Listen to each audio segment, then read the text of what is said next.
தமிழ்நாட்டில் இந்த ஆண்டு கோடை காலத்திலேயே வெயிலும் மழையும் மாறி மாறி தீவிரம் காட்டி வருகிறது. இந்த ஜூலை மாதத்தில் கூட ஆரம்ப நாட்களில் வெப்பம் 100 டிகிரியை தாண்டி கொளுத்தியது. பின்னர் பல மாவட்டங்களில் பரவலாக நல்ல மழை பெய்து குளிர்ச்சியை ஏற்படுத்தியது.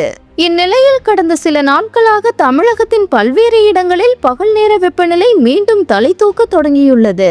நேற்றைய தினம் தமிழ்நாட்டின் 13 இடங்களில் வெயில் பகல் நேர வெப்பநிலை 100 டிகிரி ஃபாரன்ஹீட்டை தாண்டி சதமடித்தது. இதில் சென்னை, மதுரை, திருச்சி போன்ற நகரங்களும் அடங்கும்.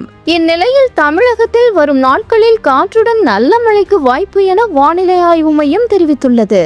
குறிப்பாக டெல்டா பகுதிகளில் கனமழை வெளுத்து வாங்கும் என தெரிவிக்கப்பட்டுள்ளது.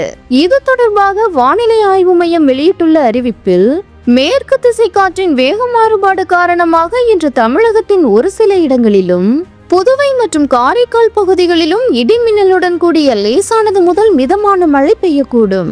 ஓரிரு இடங்களில் பலத்த தரைக்காற்று மணிக்கு 40 முதல் 50 கிலோமீட்டர் வேகத்தில் வீசக்கூடும். அதே போல வரும் ஆகஸ்ட் 2ஆம் தேதி முதல் டெல்டா மாவட்டங்களான தஞ்சாவூர், திருவாரூர், நாகப்பட்டினம், மயிலாடுதுறை, புதுக்கோட்டை உள்ளிட்ட மாவட்டங்களில் கனமழைக்கு வாய்ப்புள்ளதாக தெரிவிக்கப்பட்டுள்ளது. வரும் ஆகஸ்ட் 5ஆம் தேதி வரை தமிழகத்தின் பல பகுதிகளில் கனமழை தொடரும் என்றும் அறிவிக்கப்பட்டுள்ளது. சென்னை மற்றும் புறநகர் பகுதிகளை பொறுத்தவரையில் இன்று வானம் ஓரளவு மேகமூட்டத்துடன் காணப்படும்.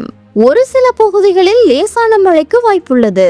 நகரின் அதிகபட்ச வெப்பநிலை 36 முதல் 37 டிகிரி செல்சியஸை ஒட்டியும், குறைந்தபட்ச வெப்பநிலை 28 முதல் 29 டிகிரி செல்சியஸை ஒட்டியும் இருக்கக்கூடும் என்று சென்னை வானிலை ஆய்வு மையம் தெரிவித்துள்ளது.